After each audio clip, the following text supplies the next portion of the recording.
Sadiq life story এর উদ্যোগে বগেরবাজার শ্যামগঞ্জ পূর্বদলা নেত্রকোনা আজকের এই বিশাল ওয়াজ মাহফিলের সম্মানিত সভাপতি সাহেব, আমন্ত্রিত উলামায়ে কেরাম, মুরব্বিয়ানে কেরাম, তরুণ কিশোর যুবক ভাইয়েরা, পর্দার আড়ালে পর্দানেশী মা ও বোনেরা, আমার মেয়ের মতো মেয়েরা, যে পর্যন্ত মাইকের আওয়াজ সাউন্ড পৌঁছতেছে সকলেই মালিকের দরবারে কালিমাতুশ শুকুর আলহামদুলিল্লাহ। ফিতনা ফাসাদের যুগে যে সময় সন্তান পিতামাতাকে অনেক সময় বাদ দেয় না, গরিব এতিম পথদরিদ্র মানুষদের দিকে তাকানো হয় না, অসহায় মানুষদের কাছে যাওয়া হয় না, এমন এক সময় আমাদের যুবক ভাইয়েরা সাদিক লাইফ স্টোরি এর উদ্যোগে এই মাহফিল এবং এই মাহফিলের উদ্দেশ্য গরিব এতিম পথদরিদ্র এবং অসহায় মানুষদের পাশে দাঁড়ানো, এমন একটা আয়োজন আমার এই এলাকাবাসী এবং সাদিক লাইফ স্টোরির সম্মানিত যুবক ভাইয়েরা, দেশি প্রবাসী সকলেই এই মাহফিলের আয়োজন করতে পেরেছেন। আল্লাহ তাআলার দরবারে কালিমাতুশ শুকুর প্রাণ কোলে সমস্বরে সকলে একবার বলি আলহামদুলিল্লাহ।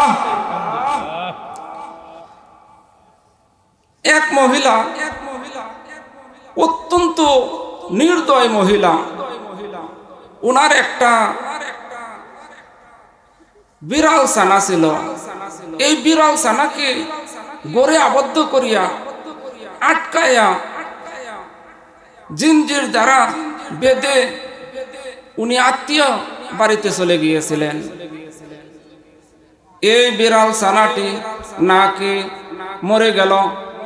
সে যদি আবদ্ধ না থাকত, ক্ষেতের পোকামাকড় খাইত, এদিক সেদিক আল্লাহর রিজিক থেকে ভক্ষণ করত, কিন্তু তাকে এই কষ্ট দিয়ে নির্দয়ভাবে ওই পাষণ্ড মহিলা যখন বেঁধে চলে গেল, খানা না খাইতে খাইতে এই বিড়াল ছানাটি ইন্তিকাল করল। আল্লাহ রাব্বুল আলামিনের একটা মাখলুককে কষ্ট দেওয়ার কারণে এই মহিলাটা জাহান্নামী বলিয়া আল্লাহ রাসূল সাল্লাল্লাহু আলাইহি ওয়াসাল্লাম ঘোষণা করিয়া গেছেন। আর এই হাদিসটি বুখারী শরীফের মধ্যে রাওয়ায়াত রইয়াছে। আসমানের নিচে জমিনের উপরে কোরআন শরীফের পরে যে বুখারী শরীফের শ্রেষ্ঠত্ব, ও আমার মা জানেরা, উত্তম রূপে শুনিয়া রাখুন, কোন প্রাণীকে কষ্ট দেওয়া যাবে না। এই হচ্ছে প্রাণীদের সাথে নির্দয় নিষ্ঠুর আচরণ করার ফল। একজন খারাপ মহিলা অথবা বুখারী শরীফে একজন পুরুষের কথা এসেছে। এই পুরুষটির তৃষ্ণা শুরু হয়ে গেল, তৃষ্ণায় তার কলিজা ফেটে যাইতেছে। এমন মুহূর্তে সে একটা কুয়ার ধারে গেল, কুয়াতে অবতরণ করলো, নামলো, একটু পানি পান করলো, তৃষ্ণার্ত নিবারণ করলো। এই তৃষ্ণার্ত নিবারণ করার পরে কুয়া থেকে যখন উঠে গেল, দেখলো একটা কুকুর জিহ্বাটা বাহির করে দিয়েছে। এই যে কুয়ার চতুর্দিকে ঘুরতেছে আর কাদামাটিগুলো চাটতেছে, তার দিলে দয়া হইল। সে আবার কুয়ার মধ্যে নামলো, তার মুজার সাহায্যে পানি আনলো। এই হাদিসটি মহিলা সম্পর্কেও রইয়াছে। কুকুর ছানাকে পানি পান করাইল, আল্লাহ রাব্বুল আলামিনের রহমতের দরিয়া জুস এসে গেল। এই পাপিষ্ট মহিলাকে আল্লাহ রাব্বুল আলামিন তার পিছনের সমস্ত গুনাহ মাফ করিয়া দিলেন। আমার বাপ জানেরা, আমার মা জানেরা, একটা কুকুর ছানাকে পানি পান করানোর কারণে আল্লাহ রাব্বুল আলামিন মাফ করিয়া দিলেন। এমন ফিতনা ফাসাদের যুগ, একটা মিসকিন ফকির বৈশা রয়েছে রাস্তায়, অনেকে ক্রিটিসাইজ করে, ওইদিকে ভ্রুক্ষেপ করে না। এমন একটা সময় নিকটতম আত্মীয় স্বজন হলে, গরিব দুঃখী হলে তার সেবা যত্ন করে না। আর এমন একটা সময় আমাদের সাদিক লাইফ স্টোরির বাইরা এমন একটা জান্নাতের টুকরা বাগান উপহার দিলেন। তাই কালিমাতুশ শুকর আল্লাহ তাআলার দরবারে আকাশ বাতাস কম্পিত করে একবার ধ্বনি দিতে হবে। আমি নারে তাকবীর আল্লাহু আকবার বলবো, আপনারা বলবেন মারহাবা। নারে তাকবীর, নারে তাকবীর। সম্মানিত যুবক ভাইরা, তরুণ কিশোর ভাইরা, এমন ফিতনা ফাসাদের যুগে রাসূল সাল্লাল্লাহু আলাইহি সাল্লামের একটা হাদিস আপনাদের সম্মুখে বলতেছি। তা হচ্ছে, এই সাদিক লাইফ স্টোরির মাধ্যমে এতিম বাচ্চাদের পড়ালেখার খরচ চলতেছে। পথদরিদ্র, গরিব, অসহায়, এতিম মিসকিন, বিশেষ করে এতিমদের কাপড় চোপড়ের ব্যবস্থা করা হইতেছে।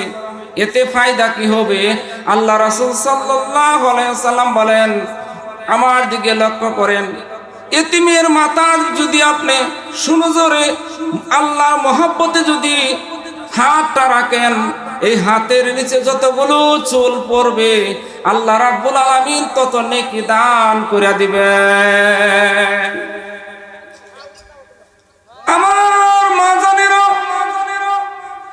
অনেকেই নেকির আশা করেন, নেকির জন্য হুজুরদের কাছে যান।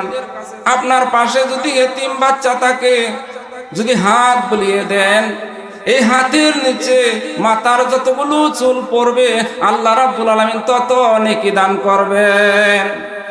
আমাদের সাদিক লাইফ স্টোরির বাইরে যে কাজটা করতেছে, একটা এতিমরে যদি পালেন, আল্লাহ রাসূল সাল্লাল্লাহু আলাইহি সাল্লাম বলছেন, এই যে দুইটা আঙ্গুল দেখেন, এই দুইটা আঙ্গুলের দূরত্ব যতটুকু, আল্লাহ রাসূল সাল্লাল্লাহু আলাইহি সাল্লাম বলছেন, এই এতিম পালনকারী, এতিমকে লালন পালনকারীর এতটুকু দূরত্বে, অর্থাৎ আমার নিকটবর্তী ওই লোকটার জান্নাতি হয়ে যাবে।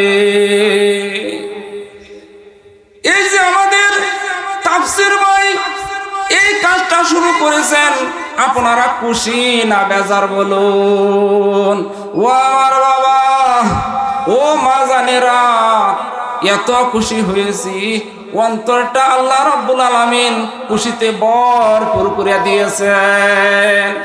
এই যে সাদিক লাইফ স্টোরি, আমরা খবরের মধ্যে শুনি নিজের পিতা মাতাকে গুলি করা হইতেছে, এই সম্পদের জন্য ভাইকে গুলি করা হইতেছে।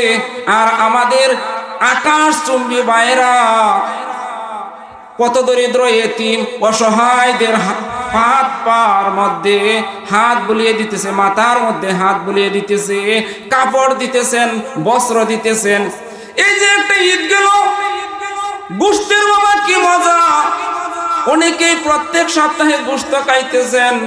এমনও লোক আছে যারা মাসের পর মাস যায়, বছরের পর বছর যায়, গোশতের কি মজা এইটা জানা নাই। আমাদের সাদিক লাইফ স্টোরির বাইরা ওই যে একটা গরু জব করছেন, গরু জব করিয়া যে সমস্ত মানুষ গোশতের মজা জানে না, তাদের হাতে তুলে দিছেন, রান্না করে দিছেন, খাওয়ায়া দিছেন, আবার গোশত দিয়ে দিছেন। এই গোশতটা যখন মুখের মধ্যে নিয়ে আলহামদুলিল্লাহ বলবে আর চাবাইবে, আমার তো মনে হয় আল্লাহ রাব্বুল আলামিনের আরশ খুশি হইয়া যাবে। ও বাপরানেরা, যুবক ভাইরা, ও আমার মায়ের মতো মায়েরা, এই যে সাদিক লাইফ স্টোরি বাংলাদেশের মধ্যে আলহামদুলিল্লাহ সুম্মা আলহামদুলিল্লাহ এই যে একটা ঐতিহ্যবাহী ঘটনা ঘটায় দিল, ব্যতিক্রম ধর্মী একটা কাহিনী ঘটায় দিল, একটা মাহফিলের আয়োজন করা হইল। আল্লাহ রাব্বুল আলামিনের দরবারে লাখ কোটি শুকরিয়া। আবার একবার বলি আলহামদুলিল্লাহ। এতিমদের কথা শুনলেন, পথ দরিদ্রের কথা শুনলেন, গরিব অসহায়দের কথা শুনলেন। এবার আপনি এবং আমার কথা শুনেন। এত নেকি তো অনেকেই নিতে পারেন না। অনেকে বলবেন আমাদের তো সমর্থন নাই, কিভাবে আমরা দান খারাত করব। তাহলে আমি একটা সার্টিফিকেট দিয়ে যাই, এটা আমার না বাবা।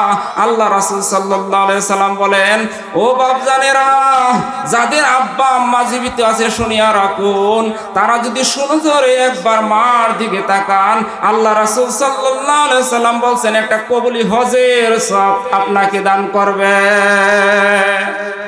ও মা জানেরা, অনেকে বলতে পারেন আমার তো মা নাই, আমি তো কপাল পোড়া, জনম দুঃখিনী মা শুনিয়া রাখুন, যাদের মা নাই, রব্বির হামহুমা কামা রব্বায়ানি সাগীরা, এই দোয়াটা যদি করেন তাহলে আল্লাহ রাব্বুল আলামিন আপনার দোয়া ডাইরেক্ট কবুল করবেন। যদি আপনার পিতামাতা যদি কবরের মধ্যে যদি আযাবে থাকেন, আল্লাহ রাব্বুল আলামিন কবরের আযাব মাফ করে দিবেন। রাসূল সাল্লাল্লাহু আলাইহি সাল্লামের হাদিস থেকে ভাষ্য বলতেছি, যদি পিতামাতার জন্য সন্তানে দোয়া করে, আল্লাহ রাব্বুল আলামিন তার ডাইরেক্ট কবুল করে দেন। ইমাম সাহেবকে দিয়ে দোয়া করাইলেন, হাফেজ কারি মুফতি মহোদয়কে দিয়ে দোয়া করাইলেন, হয়তোবা দোয়া কবুলও হইতে পারে, মারা শুনিয়া রাখুন, নাও হইতে পারে 50%। যদি পিতামাতার জন্য সন্তানে দোয়া করে, আল্লাহ রাসূল সাল্লাল্লাহু আলাইহি সাল্লাম গ্যারান্টি দিয়ে গেছেন তাদের জন্য দোয়া, আপনার দোয়া আল্লাহ রাব্বুল আলামিন 100% 100% কবুল করবে। ও মামা, ও আমার বাপজানেরা, নেকির জন্য এদিক সেদিক খুঁজেন। আপনি যদি ঘরের মধ্যে একটা কাপড় আনেন, বস্ত্র আনেন, আহলিয়ার জন্য বস্ত্র আনেন, তাহলে আল্লাহ রাব্বুল আলামিন আপনাকে সদকার সওয়াব দান করবে। আমি আপনাদের সম্মুখে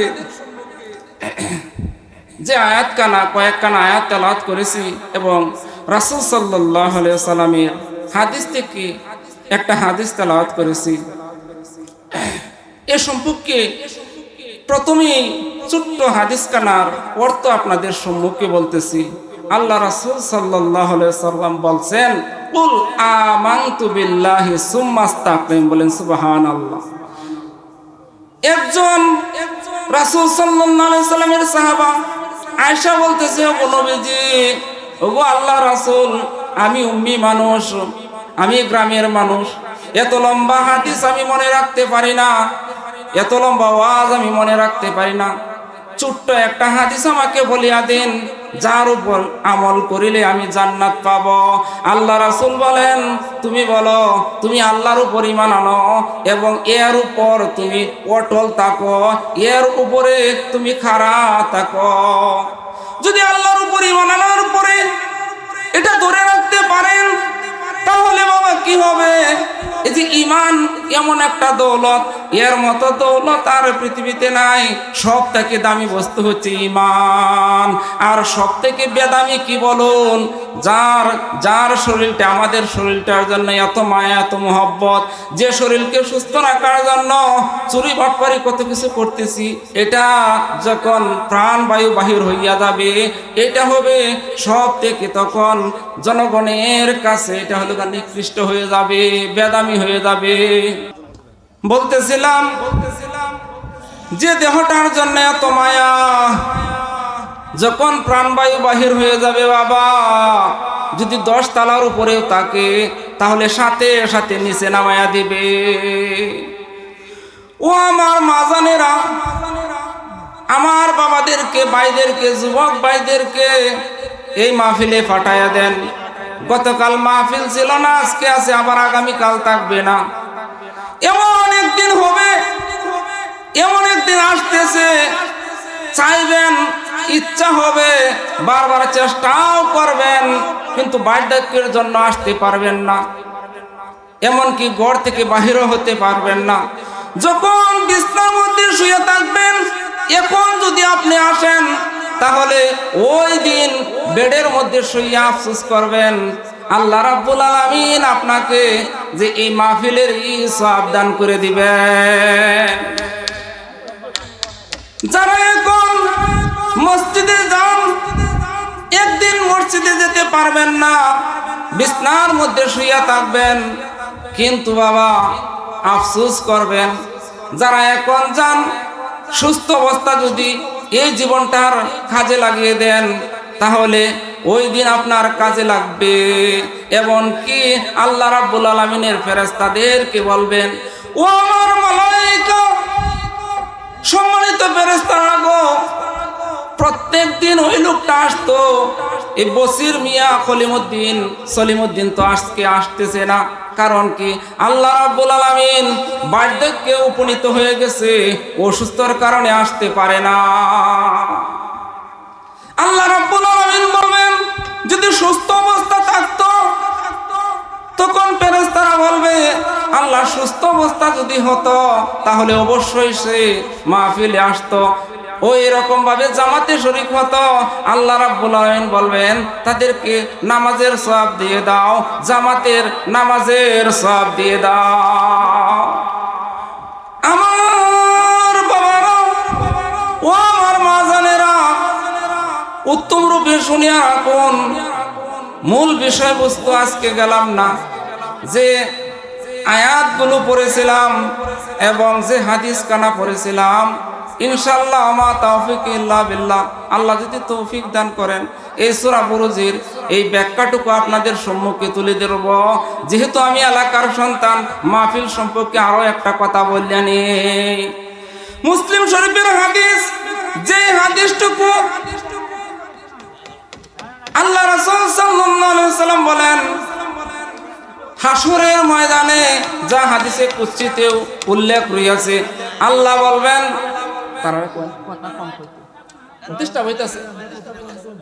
আল্লাহ রাসূল সাল্লাল্লাহু আলাইহি ওয়াসাল্লাম বলবেন, ও জৈনক ব্যক্তি, তোমার কাছে আমি খাবার চেয়েছিলাম, তুমি আমাকে খাবার দেও নাই।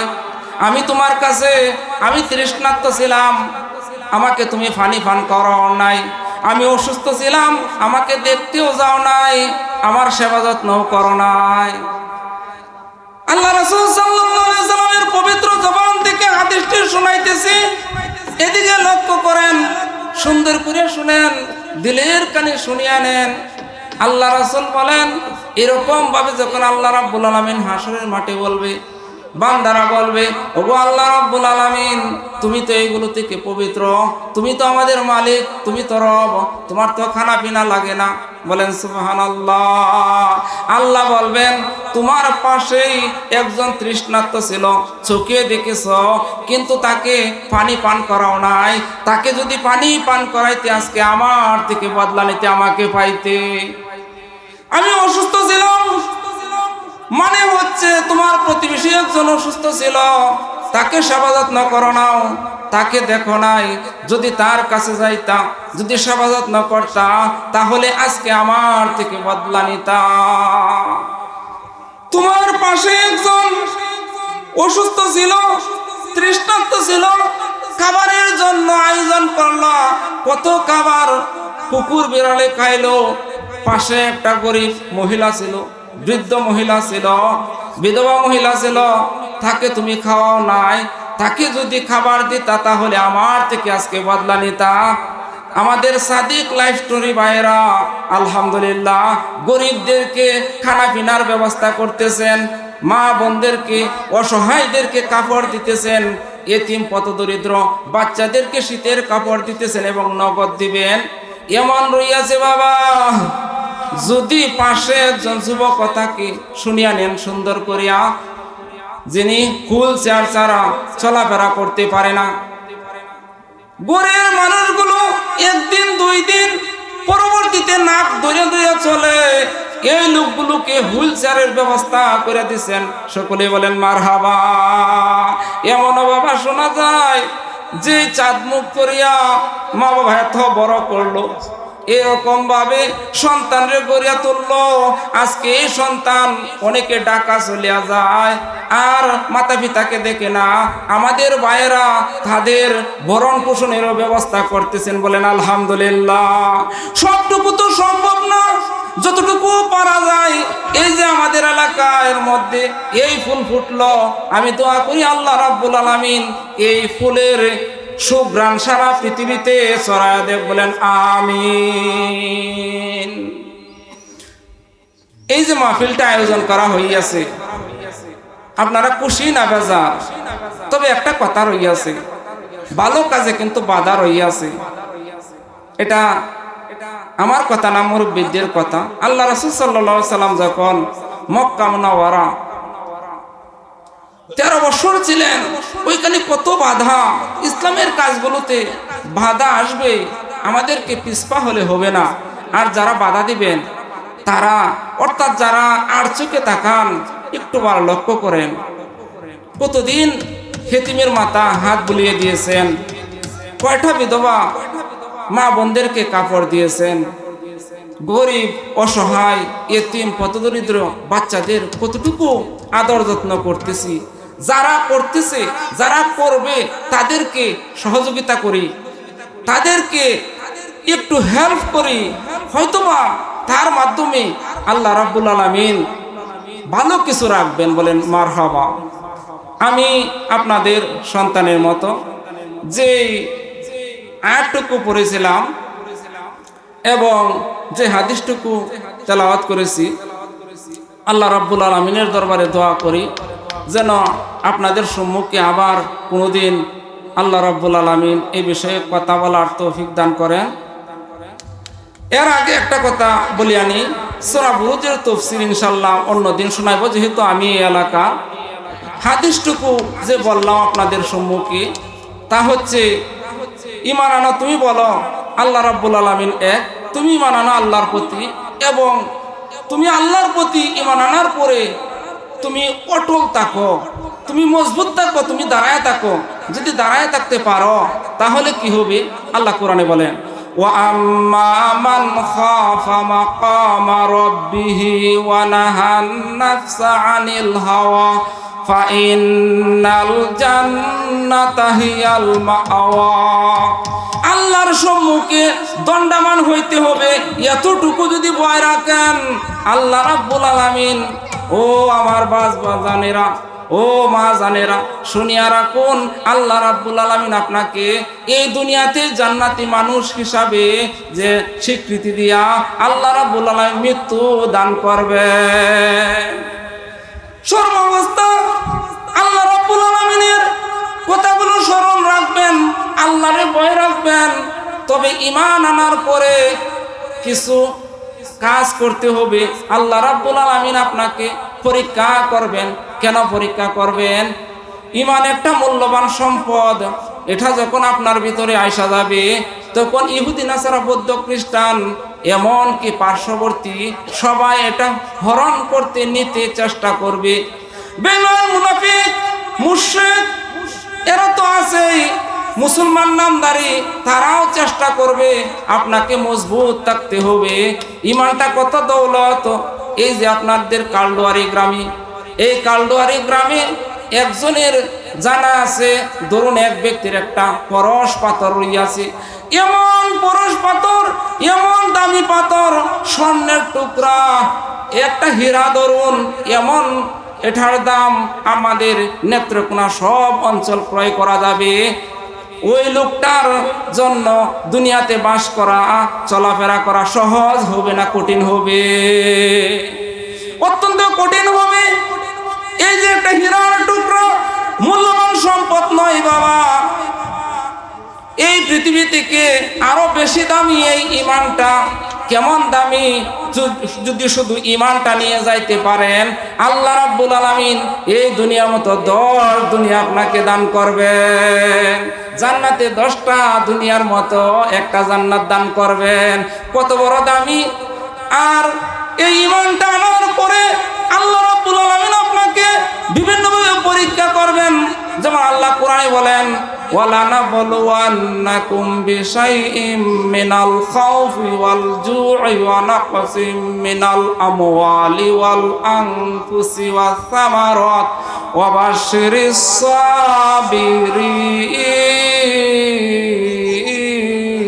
সাবিরিন। ধৈর্য ধারণ করতে হবে যত মজবুতের সাথে, যত রকম কঠিন পরীক্ষা হোক ধৈর্য ধারণ করতে হবে। ধৈর্য ধরতে পারেন, আল্লাহ রাব্বুল আলামিন আপনাকে জান্নাত দান করবেন। ও আমার মা জানেরা, ও বাপ জানেরা, আসছেন যখন একটা কথা শুনিয়া রাখুন, এই ঈমানের জন্য খাব্বাব রাদিয়াল্লাহু তাআলা আনহুকে, হযরত খাব্বাব রাদিয়াল্লাহু তাআলা আনহু একজন মুশরিকা মহিলার গোলাম ছিলেন। তিনি যখন রাসূল সাল্লাল্লাহু আলাইহি সাল্লামের দরবারে আনাগোনা করেন, ওই মুশরিকা মহিলা উনাকে এরকম ভাবে প্রহার করেছে বর্ষা দ্বারা, তিনি মাটিতে লুটিয়ে পড়েন। শুধু তাই নয়, খাব্বাব রাদিয়াল্লাহু তাআলা আনহু তিনি কয়লা দ্বারা আগুন জ্বালায়ে লোহা পিটায়ে গরম করে লোহা উত্তাপ দিয়ে এই লোহা দিয়ে অস্ত্র তৈরি করত। এই মহিলা বাড়িতে চলে গেল, লস্কর নিয়ে আসলো, তার ভাইদেরকে এনে বলতেছে এই খাব্বাবকে শায়েস্তা করো। খাব্বাব রাদিয়াল্লাহু তাআলা আনহু বলতেছেন, আমি দেখতেছি তারা এই জ্বলন্ত কয়লাগুলো মাটির মধ্যে বিছিয়ে দিল। শুধু তাই নয়, আমাকে এই নিষ্ঠুর নির্দয় পাষণ্ড জালেমরা আমাকে এই কয়লাগুলো, জ্বলন্ত কয়লাগুলোর উপরে বিছায়া দিল, শোয়া দিল। খাব্বাব রাদিয়াল্লাহু তাআলা আনহু বলেন, এমন সময় আমি আমার পিঠটাকে বাঁচানোর জন্য মাথা দিয়া আমার পা দিয়া পিঠটাকে একটু উপরে উঠাইতে চাইলাম, ইহাও তাদের সহ্য হইল না। তারা 10-12 জন আমার বুকের উপরে পা দ্বারা সজোরে আঘাত করতে লাগলো। খাব্বাব রাদিয়াল্লাহু তাআলা বলেন, আমার কোমরে গোশত নাই, ও উমর রেখেছে, তবু আমি ঈমান থেকে চুল পরিমাণ পিছপা হয় নাই। ও আমার বাবারা, হযরত বেলাল রাদিয়াল্লাহু তাআলা আনহুকে লোহিত শিকল দ্বারা আবদ্ধ করে একবার আবু জেহেল, উতবা, সাইবা নিষ্ঠুর নির্দয়ভাবে প্রহার করত। প্রহার করতে করতে শরীরের সমস্ত তাদের শক্তি ব্যয় করত। খাব্বাব রাদিয়াল্লাহু তাআলা আনহুর পরে বেলাল রাদিয়াল্লাহু তাআলা আনহুর কথা বলেন। শুধু এরকম নয়, উনার পিঠের চাল যখন উঠে যাইতে লাগলো, উত্তপ্ত বালুর উপরে, দিনে উত্তপ্ত বালুর উপরে শোয়া রাখলো। হযরতে বেলাল রাদিয়াল্লাহু তাআলা বলেন, আমি একটু আমার পিঠটা বাঁচানোর জন্য ওই যে কাঠা ঘাগুলো এগুলো দিয়ে উত্তপ্ত বালু যখন ঢুকিয়ে যাইতে লাগলো, তখন আমার আর এই কলিজা মানতেছে না, আমার আর সইতেছে না।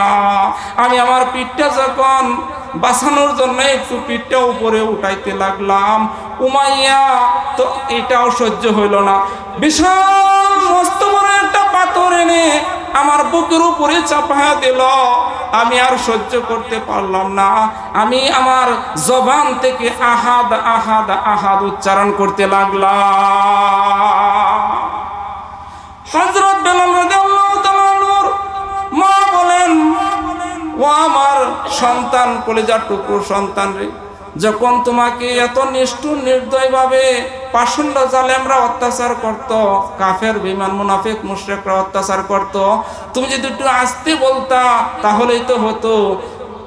হযরত বেলাল রাদিয়াল্লাহু তাআলা আনহু বলেন, এরা যে আমারে পিটাইতো, এক রক্তবিন্দু আমার শরীর থেকে প্রবাহিত হইতো, আর আমার চোখ দিয়ে পানি পড়তো। এই দুই পানি যখন একত্র হয়ে যাইত, তখন আমি যখন আহাদ আহাদ উচ্চারণ করতাম, এর থেকে মা জননী শুনিয়া রাখো, এর থেকে মধুর আর কোনোদিন স্বাদ পাই না। আবু বকর সিদ্দিক রাদিয়াল্লাহু তাআলা আনহু রাস্তা দিয়ে যান, আর এই কষ্ট তিনি সইতে পারেন না। রাসূল সাল্লাল্লাহু আলাইহি সাল্লামের দরবারে গিয়ে রিকোয়েস্ট করলেন, ওগো আল্লাহ রাসূল, বেলালকে আমি মজবুতির সাথে বলতেছি, তাকে আমি আজাদ করে দিব, বলেন মারহাবা। পুরুষদের কথা শুনলেন, পুরুষ সাহাবাদের কথা শুনলেন রাদিয়াল্লাহু তাআলা আনহুম। একজন মহিলা সাহাবী, উনার কথা শুনেন, সুমাইয়া রাদিয়াল্লাহু তাআলা আনহা এরকম ভাবে যখন রাসূল সাল্লাল্লাহু আলাইহি সাল্লামের দরবার থেকে ঈমান নিয়ে আসেন, সুমাইয়া রাদিয়াল্লাহু তাআলা আনহা উনাকে গ্রেফতার করা হলো। আম্মার ইবনে ইয়াসির তাদের সপরিবারকে সবাইকে গ্রেফতার করা হলো। গ্রেফতার করিয়া আবু জেহেল নিষ্ঠুর নির্দয় তিনটা কাম মানল। ফিলানা নিয়া তাদের হাত পা গুলো বেঁধে দিল। আম্মার ইবনে ইয়াসির, আম্মার এবং ইয়াসির তাদেরকে আরেক খুঁটির মধ্যে বাঁধা হলো। আবু জেহেল বলতেছে ঈমান ছেড়ে দাও। তখন সুমাইয়া রাদিয়াল্লাহু তাআলা আনহা বলতেছে জীবন চলে যাবে কিন্তু ঈমান ছাড়ব না।